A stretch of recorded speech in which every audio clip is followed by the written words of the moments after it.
Hey everybody, Ryan here at etrailer. Today on our 2020 Chevrolet Traverse, we're going to be showing you how to install the Roadmaster Diode wiring kit. But before we do that, why don't we check it out and make sure that this is something that's going to work for you. So before we get kind of too carried away talking about the kit itself and how it's going to work and things like that, I figured it'd be useful just to kind of refresh yourselves and go over the main components that we're going to need to flat tow our Traverse in the first place. There's going to be a total of 5 main components that you're going to need. The first one's going to be a base plate, and that base plate is going to provide us with a solid and reliable connection point. That way we can hook our tow bar up to it.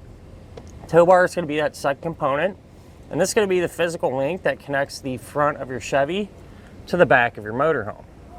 The third main component is going to be safety cables, and these are there in the event of an unlikely disconnect. These are going to keep everything paired together. The fourth main component is going to be tow bar wiring, and what the wiring is going to do is transfer the lighting signals from the back of your motorhome to the back of your Chevy, keeping you safe and legal. And last but not least, the fifth main component is going to be a braking system. And what this is going to do is apply the brakes in your SUV whenever you hit the brakes in your coach, helping bring you to a more complete and predictable stop. Now that we established what we actually need, let's go ahead and talk about the kit. So when it comes to wiring, at least in my opinion, I think diodes are definitely the way to go. Once you have them installed, you're not even going to know they're there. It has a really factory appearance, but more importantly, they're going to be super easy to hook up and use whenever you're ready to flat tow. So essentially, when you're ready to flat tow, you'll hook up all your components, and to get the wiring working, all you're going to have to do is plug into the front of your Chevy and the other end into the back of your motorhome. And that's really all there is to it. So really straightforward. Like I said, that's important to me. Whenever you're setting up a flat tow, the last thing you want to do is spend a whole bunch of time and complicate things. Which brings me to my next point of wiring that you could use, and that would be magnetic lighting. All right, and those actually will stick to the body of your vehicle, and you're gonna have to run wires up every time you want to hook up to your motorhome, and whenever you're done, you're gonna have to undo everything and find a spot to store all that stuff. And we all know storage is really important, and something that is limited when it comes to traveling over the road. And so honestly, with magnetic lights, do they work? Yeah, but would I recommend them? Probably not. I think the diodes have a huge advantage and just work really well. Now, there are several different kits available that have different type of cables. Some don't have cables at all, and so on. So let's kind of touch base on that and help you figure out which kit will work best for you. So the one that we have here today has this coiled cable, all right? And you're gonna wanna use this type of kit if your tow bar does not have channels in it. All right, so perfect example is this tow bar here. You want it to be coiled so it stays up off the ground whenever you're going straight, but when you make them turns, it's going to stretch out and give you that length that we need. So this kit has a 6-way round at one end and a 7-way connector at the other. This is a super common setup. We see a lot of these here. On the same note, if your motorhome has a 7-way at one end and a 4-way round connector on the vehicle side, you could always go with this kit. This one's coiled as well. And then you're going to see some cables that are straight, like this one here. So again, 6-way round, 7-way. And you would use this type of cable if your tow bar had channels in it, which would allow you to run that cable through there and keep it up off the ground. With it being straight, it'll go right through there, and you can utilize the tow bar properly. Pretty much the same deal with this one here. This is a hybrid type, so you can see it's kind of tangled up here. Get it undone. So one end has some coils, the other end is straight. So the straight part would go through that tow bar that has channels in it, and the coiled portion would kind of sit up here. I'd suggest this if you had a really long setup, if there was a ton of space in between your tow vehicle and your motorhome, this would be a good choice. Just gives you a little bit more length, I feel like. And there's also going to be a 4-way flat kit to 4-way flat kit. So this setup really isn't all that common, but is available if your motorhome does happen to have a 4-way on this end and you want to run a 4-way on the front of your vehicle. So pretty straightforward there. And then there's going to be another kit available that doesn't come with the cable at all, and you would use that kit in the case if your tow bar actually came with that cable and that connector plug. So some of the more high-end tow bars are going to come included with the proper cable and that connector plug, and so it wouldn't make sense to buy another wiring kit that has those components that already came with your tow bar. So if you get a tow bar that has those components, you're going to want the diode kit that essentially just kind of has the wiring and the diodes. You're not going to need to pick up an extra cable and connector plug. So when it comes down to it, you know, a kit that you really can't go wrong with when it comes to vehicle flat tow wiring. We've used this setup a lot and had a ton of luck with them. So definitely my top pick. Now, as far as the installation goes, I'm not going to lie. It is a little time consuming. I'm glad we had this one in actually. We've yet to do wiring on this body style of Traverse. And so it took a little bit of figuring out, but once we got everything apart, really wasn't too bad. So if you hang around, I'll show you what I did and some tips and tricks along the way to make it a little bit easier. Speaking of which, let's go ahead and hook it up together now. To begin our installation, we're going to be here at the front of our Traverse. Now, clearly we have our front fascia removed, and that's because we're doing the wiring and our other flat toe components the same time that we did our base plate.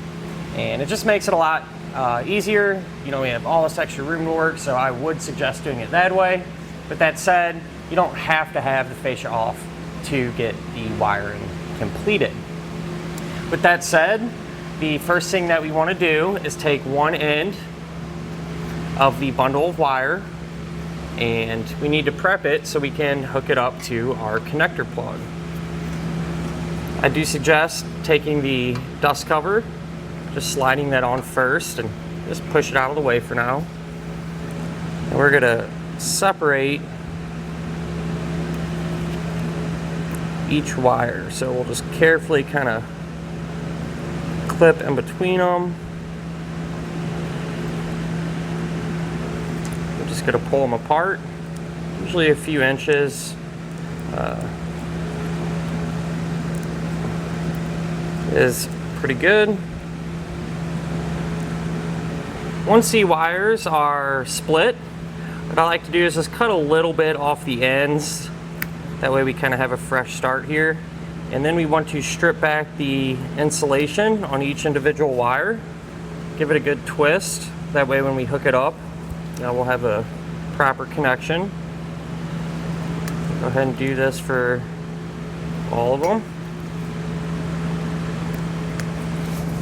Now we can grab our connector plug, and the way this is going to work, each terminal is going to have a set screw, and you just want to back that set screw out enough to where you can get the wire in, but don't pull it all the way out because they're kind of tricky to get back in place. And we're going to be using 4 of the terminals. So this one here is going to be labeled TM for taillights, so our brown wire will go to it. This one here is GD for ground, so the white wire will go there. This one here is labeled LT for left turn, so the yellow wire will go there. And this one's RT for right turn, so the green wire will go to it. So we'll grab the appropriate wire. So we'll start with TM, which is taillights. You're going to take the end of the wire, place it into the terminal, take a small Phillips screwdriver, and then tighten down the set screw.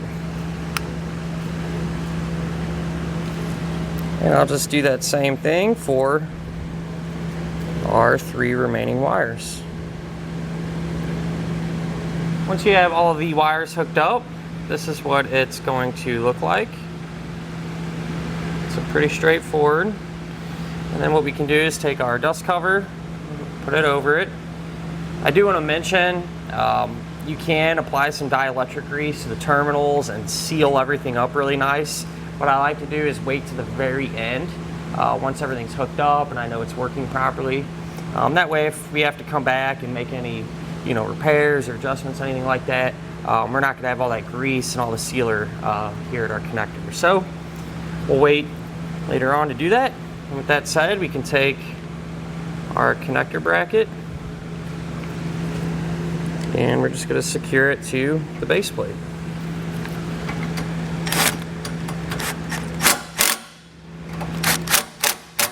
At this point, we can start to route our wiring from the front here all the way to the back. Now, I routed ours directly underneath of our vehicle, but keep in mind, a lot of braking systems require you to tap into this wiring.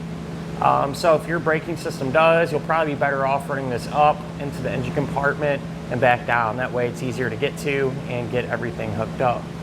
With that said, I simply just pushed our wiring into our subframe here, and you can just keep pushing it towards the back. You may have to finesse it through a little bit, so just stay patient. But it comes out right here with the opening. Whenever you're doing this, make sure you avoid any hot or moving parts, and you can use zip ties to keep everything secure. And then at this point, what I've done is cut the white wire, just the white wire, be careful when you're doing this, and separated it from the other 3 wires little ways. And that's because we're going to need to ground this. So I strip back the insulation, and what you're going to do is take the included ring terminal, slide that over, and then crimp it on. And we have a nice thick piece of metal right here. So I'm just going to secure the ring terminal using a self-tapping screw.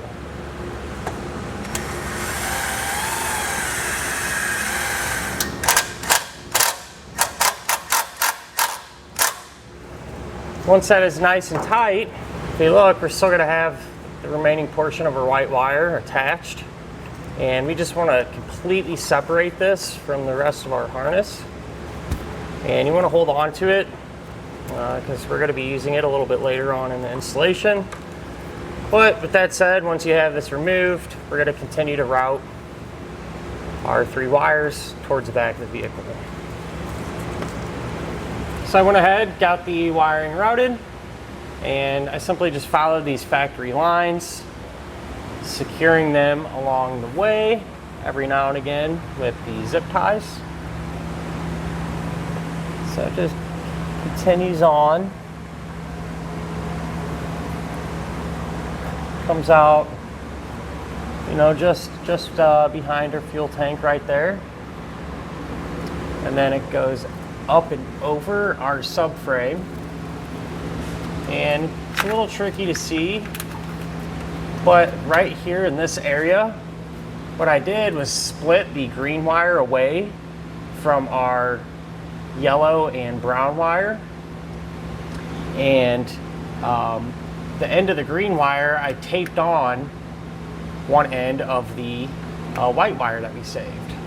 So that green wire and the white wire simply just get routed along through here. And they're going to come out right here. All right, and then about this spot, we can kind of just let our wiring hang. Eventually, when we go up and remove our taillights, we'll be able to pull this up into place. Now, as far as the yellow and brown wire, as well as the other end of our white wire, we kind of go back to where we teed it off. You can see right there our yellow and brown merges with our white wire. Kind of the same deal over here. Up until about this point, we can kind of just let our wiring hang. That said, we'll go up top and get our taillights removed. To get our taillights removed, we're going to have some clips that we need to pop off, so you can just take a pick or a little flathead screwdriver, something like that. And just kind of work in there behind them.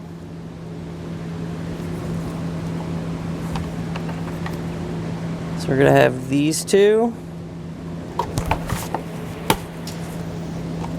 and these two down here.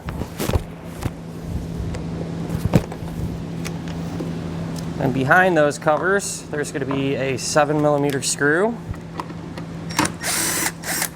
So we'll remove all 4 of them. And I'm taking the ones down here off because we are going to have to kind of loosen up our fascia a little bit and kind of pull it outward. That way we can get the tail light out and get to the wiring and everything else. So in case you're wondering why I'm removing these, that is why.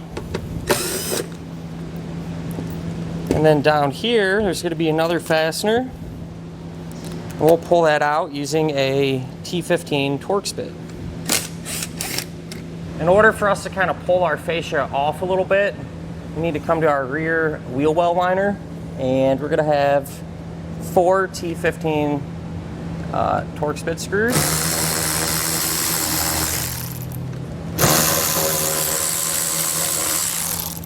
So as they're removed, you kind of grab your liner, just kind of separate it a little bit. And then we're going to have this trim piece here, all right, that we need to kind of pop off. And that's going to expose a fastener behind it. So you can kind of just grab it and start to pull up. And right under there, there's going to be a 7mm bolt. There's the fastener. Grab a 7mm socket. Get that pulled out. Then if you move underneath the vehicle, right here in this area, we're going to have a fastener securing kind of the bottom of our fascia to a metal bracket. It's this one here. Pull that out using a T15. With all those fasteners removed, we're just going to simply work our fascia off up right to about the tail light. And you're going to start here at this corner and simply just kind of carefully start to pop it off.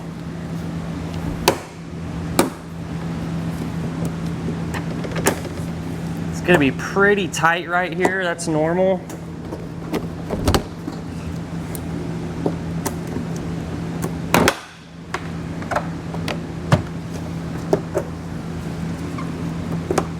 And light kind of may come out with it.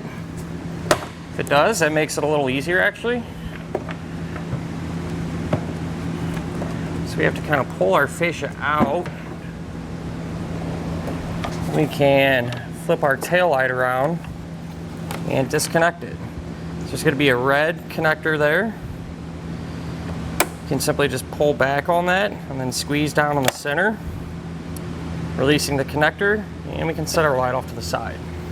So over here, on our driver's side, I removed some of the tape that's on our factory wiring. That way we could get to the wires underneath it. And I also tested them. And what we're looking for is the taillight signal as well as our brake light signal. And what I came up with, this purple wire with the white stripe, that's going to be your taillight signal. And the yellow wire with the blue stripe, that's going to be our stop signal, which we're also going to use for our turn, so stop and turn. What we need to do is cut these, that way we can get our diodes in. So I cut them in half, one at a time, and each end we're going to strip back the insulation, twist the wires. We're going to take blue terminals, put it over, and crimp it down. So I'll do that same thing for our 3 remaining ends. So with all 4 ends having connectors on them now, you can move on to our wiring that we ran. So our brown, yellow, and white wire that we had hanging down here, I just grabbed it, pulled it up tight, zip tied it up here. And with that said, the yellow wire, I stripped it back and put on a blue terminal. The brown and white wire, we're going to do something a little different. You're going to take the ends and twist them together nice and tight. You're going to take the yellow terminal, place it over both ends, and crimp it down. Now we're able to take our diodes, all right, and we're going to start with our factory wiring first, side that is closest to the connector plug. You're going to see the diode is going to have a single terminal on one side labeled out. That's just going to plug into those ends there, closest to the connector. We'll then go color for color on the other end of our factory wiring, so purple and white to purple and white, yellow and blue to yellow and blue.